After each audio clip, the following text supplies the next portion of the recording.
Hey, Jim Gaffney with your mortgage market update of the day. We're going to continue with lead generation. So we're going to have part two of lead generation.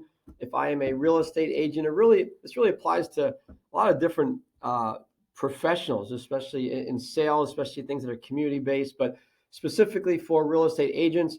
And this is something that I have done, built a little bit of a career on this in the 90s and the 2000s. This is something that was a common practice, and that's thinking it with a wholesale mindset for lead generation and database building. And what I mean by that is rather than contacting one person at a time, if you can contact somebody who works at a company or has any type of entity around them, whether it's a philanthropy or a place of business, and you can contact one person. This is part one of four steps. Step one, contact. Get a contact of somebody who works someplace where there's other people, right?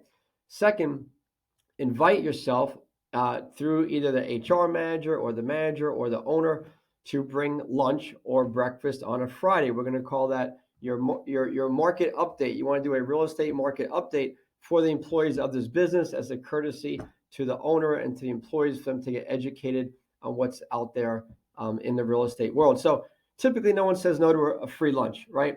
So we have the contact. You invite yourself for Friday to bring some bagels or donuts or something in the morning and just spend 5 or 10 minutes talking to the staff about the current market environment. While you're doing that, you're also inviting yourself to be the personally assigned account executive or personally assigned real estate go-to for that office, right? Guys, it gets easier.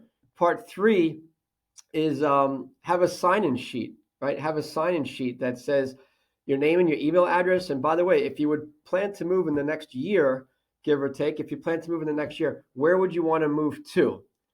That's a really great sign-in sheet opportunity because now you have a follow-up, not only with their emails, but now you have a follow-up to share some listings in that zip code of where they would want to move, let's say as their dream home community.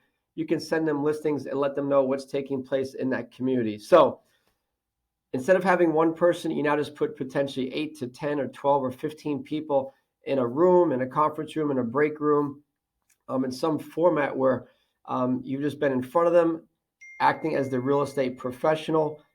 You're acting as the go-to person for all things, knowledge and education related to real estate in that community. So you just expanded your database potentially by 10 times the amount of 10 people compared to one person with one phone call.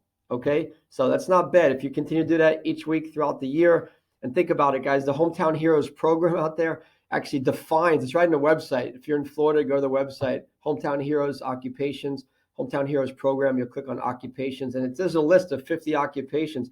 I guarantee if you went through all those occupations, you can write down who you know that works in each one of those entities: chiropractor, dental hygienist, all types of physicians' offices, optometrist, massage therapist, the list goes off, teacher, fireman, police officer. So veteran, look at that, see, who works in one of those entities. So not only can you do that, but you can also offer them the knowledge that there's this program out there where they can get up to 5% assistance if they want to buy a home. So I think they'll appreciate it. I think the owner of the business will appreciate getting that knowledge for their staff, and you just increased your database. So there you have it, guys. Easy way to generate leads for buyer and seller activity. Thank you so much. Take care.